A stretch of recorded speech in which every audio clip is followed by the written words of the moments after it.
6 district के जो विभिन्न मोर्चे के कार्यकर्ता है उनका एक सम्मेलन करना है, एक ही है। तो मुझे जब उन्होंने कहा तो मैंने कहा जरूर करिए, इस बहाने कार्यकर्ताओं को मिलने का मुझे भी सौभाग्य मिलेगा। मैं हमारे पार्टी के बारे में अक्सर कहता हूँ कि हमारी पार्टी जो है वो पिता पुत्र की और माँ बेटों की पार्टी नहीं है। हमारी पार्टी के मालिक अगर कोई है तो कार्यकर्ता है, वो पार्टी के मालिक है जो मैं हमारे सामने है। बहुत बार मैं एक बात याद रखता हूँ कि मंत्री पूर्व मंत्री हो जाएगा, मुख्यमंत्री पूर्व मुख्यमंत्री हो जाएगा, एमएलए पूर्व एमएलए हो जाएगा, सांसद पूर्व सांसद हो जाएगा, पर कार्यकर्ता कभी पूर्व कार्यकर्ता नहीं है। और हमारी पार्टी ये कार्यकर्ताओं की पार्टी है और इसीलिए ये पार्टी यहाँ तक आई है। 1952 में जनसंघ की स्थापना हुई और बहुत कठिनाइयों के बाद हिंदुस्तान की राजनीति में हमें उपहास, अपमान, अप्रतिष्ठा इसका सामना करना पड़ा। हमारे विचारों के बारे में ये संकुचित विचार है, इस प्रकार का विरोधियों ने हमारे ऊपर बहुत बड़े प्रमाण में गहरी टीकाएं की, पर कार्यकर्ताओं के परिश्रम के कारण मुझे याद है कि आज हम डॉक्टर मंगल सेन सभागृह में आए। हमारे विशेष रूप से अनेक ऐसे पुराने कार्यकर्ता हैं कि जिन्होंने अपनी एक प्रतिकूल परिस्थिति में इस पार्टी को बढ़ाने के लिए अपने जीवन को समर्पित किया है। किसी के संसार उद्ध्वस्त हो गए, किसी की तरुणाई उद्ध्वस्त हो गई, पर वो काम करते रहे, चुनाव लड़ते रहे, पराजित होते रहे तो निराश नहीं हुए, वो काम करते रहे और उनके परिश्रमों के कारण एक दिन ऐसा आया कि अटल बिहारी वाजपेयी देश के प्रधानमंत्री हुए। और मुझे याद है मैं 1975 में मैट्रिक की परीक्षा दे रहा था, इमरजेंसी आई और मैंने निर्णय किया कि इस बार इमरजेंसी के खिलाफ काम करना। 11th का छात्र था और जयप्रकाश जी के आंदोलन में मैंने उस समय काम किया। एक बड़ा नुकसान मेरे जीवन में हो गया। मेरी इच्छा थी इंजीनियर बनने की, और मैं उस साल मैट्रिक में मेरा ध्यान पूरा इमरजेंसी के खिलाफ होने के काम करने के कारण परीक्षा में मुझे अच्छे मार्क नहीं मिले। मुझे 52% मार्क मिले और साइंस में मुझे केवल 49.26% मार्क मिले।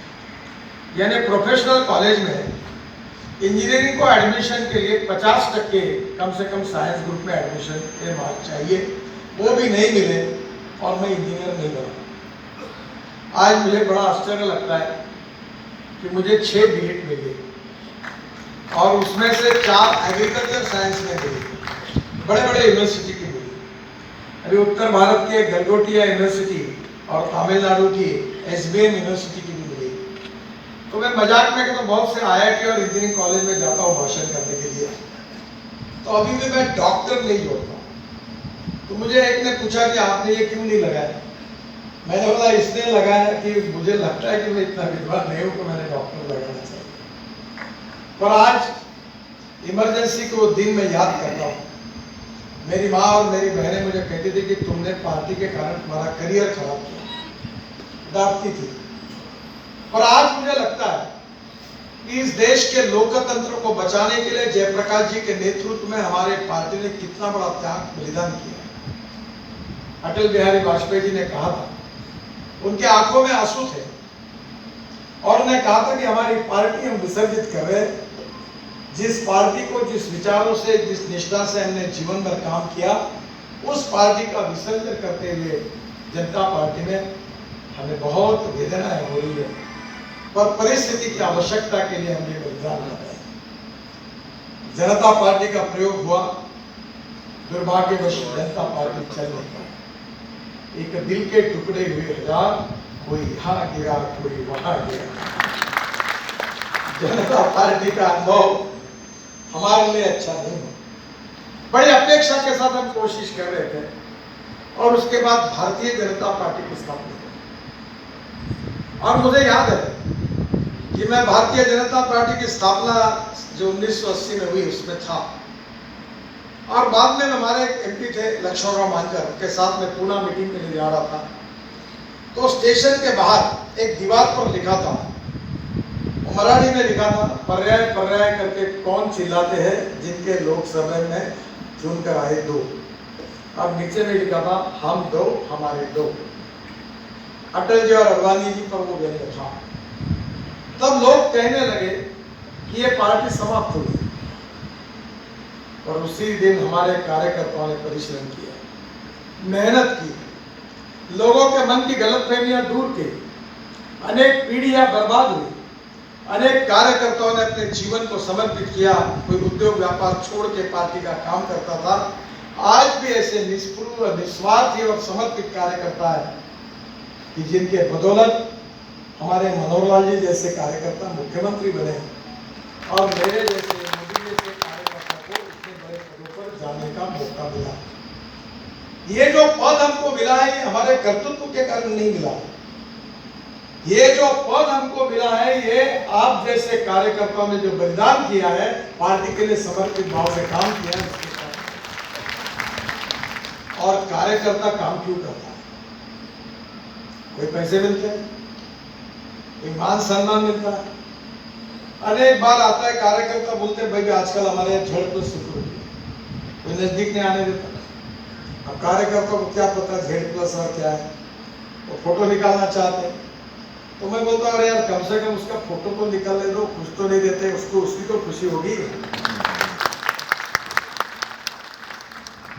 हमारे कार्यकर्ता परिश्रम करते रहे, और हमने देश में प्रतिकूल परिस्थिति पर मात करके अटल बिहारी वाजपेयी जी के नेतृत्व में एनडीए की सरकार बनी, जिसमें भारतीय जनता पार्टी प्रमुख थी।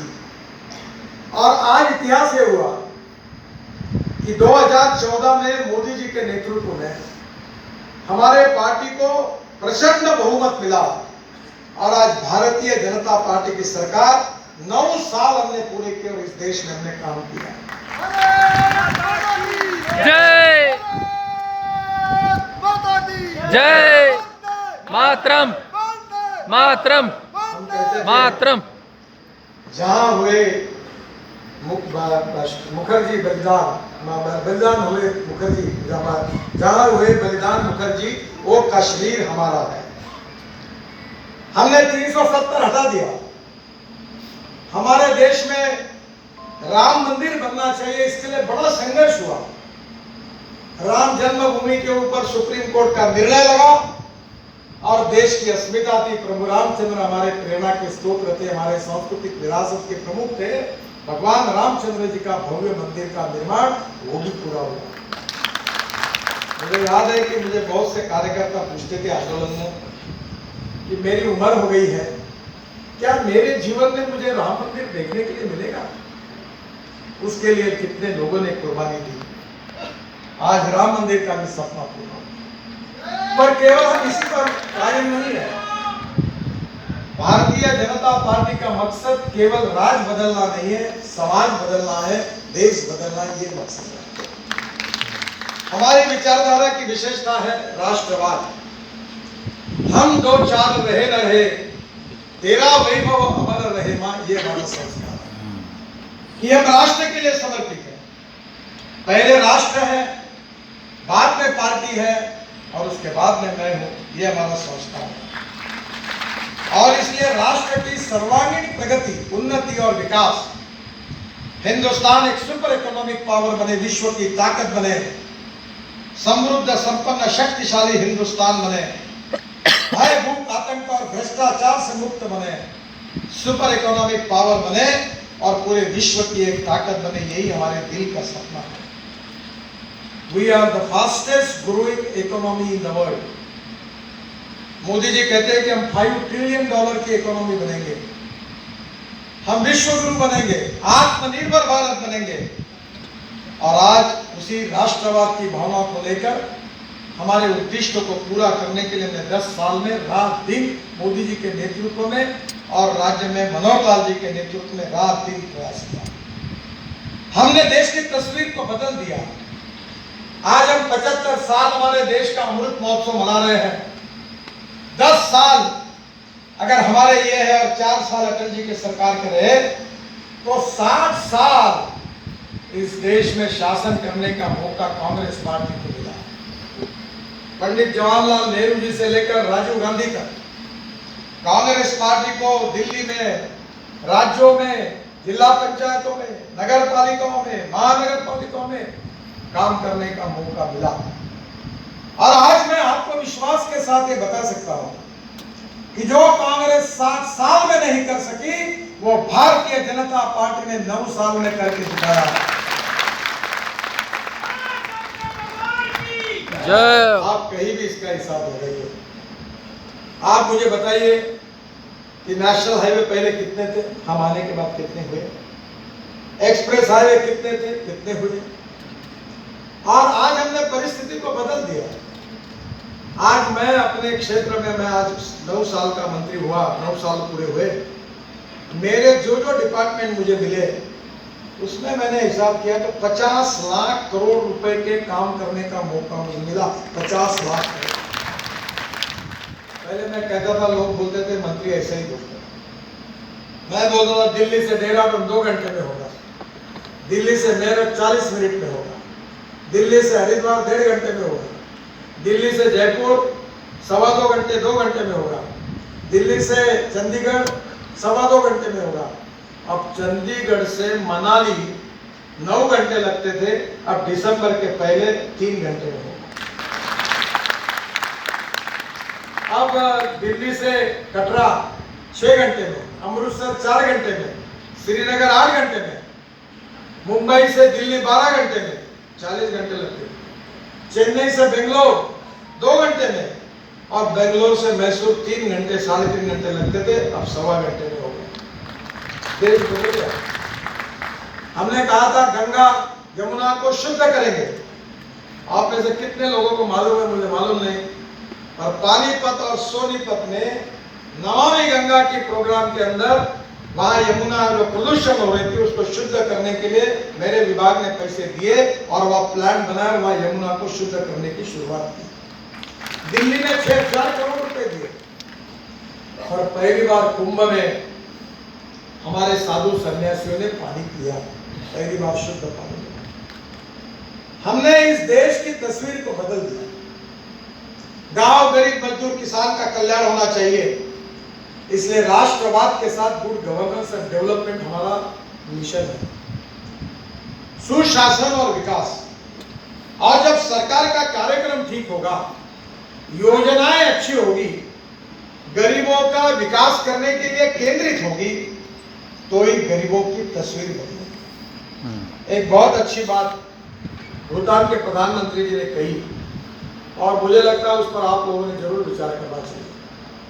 उन्होंने जिस बात का उल्लेख किया है, उन्होंने कहा कि डोमेस्टिक हैप्पी ह्यूमन इंडेक्स, हमारा हैप्पी ह्यूमन इंडेक्स क्या है, यानी सुखांक क्या है। आप बैठे हुए अनेक लोग हैं, अनेक मोर्चे में काम कर रहे हैं, कोई किसान है, कोई मजदूर है, कोई कारागिर है, कोई कर्मचारी है, कोई डॉक्टर है, कोई वकील है, कोई टीचर है, कोई और अलग अलग प्रकार के काम कर रहे हैं। अब उनके जीवन में सुखी बनाना है, क्या करना, तो उन्होंने इसकी व्याख्या दी कि जितने लोग हैं उनको मेडिकल स्वास्थ्य विषयक योजनाओं में सभी सुविधाएं प्राप्त होनी चाहिए। आज हार्ट का ऑपरेशन गरीब का होना चाहिए, हमने ऐसी योजना बनाई कि लाखों करोड़ों लोगों को उसका फायदा और आयुष्य योजना। आज हमारे यहाँ कितने गरीब लोग हैं, उनके हार्ट का ऑपरेशन हो रहे, कितने दिव्यांग हैं, उनको साहित्य हमने बांटा है, करीब 3 करोड़ लोगों को घर बना कर दिए हैं, 12 करोड़ टॉयलेट बना के दिए हैं, किसानों के घर में हमारा अनुदान डायरेक्ट उनके अकाउंट में पहुंच जाता है। हमारी महिलाएं कोयला और लकड़ी जलाती थी, उनके घर में 9 करोड़ से ज्यादा लोगों को हमने गैस सिलेंडर दिया। ये सब बातें क्या है? बच्चों को अच्छी स्कूल चाहिए, 24 घंटे बिजली चाहिए, खेत को पानी चाहिए, जवान आदमी के हाथों को काम चाहिए। ऐसे एक एक सेक्टर की उसको जीवन को सुखी समृद्ध करने की कितनी बातें हो सकती है, उसका अध्ययन हमें करना चाहिए। और वो सब बातें हम कैसे करेंगे। एक रूलिंग पार्टी में सुशासन के द्वारा जनता का गरीब कल्याण कार्यक्रम कैसा हम आगे ले जाएंगे, और इसी भाव के आधार पर अनेक योजनाओं के द्वारा हमने ये काम किया है और उसके परिणाम भी दिख रहे हैं। मुझे बहुत खुशी है कि इन सब में हमारा अंत्योदय जो है, जो सामाजिक आर्थिक चिंतन है, वो हमारा उद्देश्य है। अंत्योदय का विचार पंडित दीनदयाल उपाध्याय जी ने हमको दिया है। इस विचार में उन्होंने क्या कहा था? उन्होंने कहा था कि समाज का जो आखिरी पायदान पर खड़ा है, जो व्यक्ति ऐसा खड़ा है, गरीब है, शोषित है, जिसके पास खाने के लिए रोटी नहीं है, शरीर पर कपड़ा नहीं है, रहने के लिए घर नहीं है, और जो सामाजिक आर्थिक शैक्षणिक रूप से पिछड़ा हुआ है, उस व्यक्ति को हम केंद्र बिंदु मानेंगे, उस दरिद्र नारायण को हम भगवान मानेंगे और हम उसकी निरंतर सेवा करते रहेंगे। और जिस दिन उसको रोटी कपड़ा मकान मिलेगा, उसी दिन हमारा कार्य पूरा होगा, ऐसा हम समझेंगे। यही हमारी चिंता है, चिंता है। हमारी संस्कृति क्या कहती है? हम कहते हैं विश्व का कल्याण हो। हम कभी नहीं कहते मेरा कल्याण पहले हो, बाद में विश्व का कल्याण। हमारी साहित्य, संस्कृति, इतिहास, विरासत जो भारतीय संस्कृति के रूप में हमको मिली, हम ये कहते कि विश्व का कल्याण हो। और विश्व का कल्याण होते समय हम कहते हैं कि जो समाज का सबसे गरीब है, शोषित है, पीड़ित है, दलित है, उसका कल्याण हो। और उसके जीवन को बदलने के लिए जो हम काम कर रहे हैं, वही हमारा उद्देश्य है। हम अनेक मोर्चों में काम करते हैं, अलग अलग प्रकार की जिम्मेदारियां हमारे पास है। हमारे यहाँ लोकमान्य तिलक जी कहते थे कि एक व्यक्ति अपने जीवन में कितने साल जिया है, ये महत्वपूर्ण नहीं है, उसने अपना जीवन कैसे व्यतीत किया है, मिला हुआ जीवन कैसा व्यतीत किया, ये महत्वपूर्ण है। हमारे जीवन में जो 3 उद्देश्य भारतीय जनता पार्टी ने रखे, आज हम सत्तारूढ़ पार्टी के कार्यकर्ता हैं। लोकतांत्रिक प्रणाली पर हमारा विश्वास है और हमारा लोकतंत्र 4 स्तंभों पर खड़ा है: legislative wing, executive wing, media और जुडिशरी। ये 4 स्तंभों पर लोकतंत्र खड़ा है। हम दुनिया का सबसे बड़ा लोकतंत्र है और मोदी जी कहते हैं हम मदर ऑफ डेमोक्रेसी हैं, हम लोकतंत्र की माता हैं। और इस लोकतंत्र के पद्धति से हमारे राष्ट्र का पुनर्निर्माण करके दे हुए हमारे राष्ट्र को सुखी, समृद्ध, संपन्न बनाने के लिए काम करने का कार्यक्रम, आह्वान हम सबके सामने है।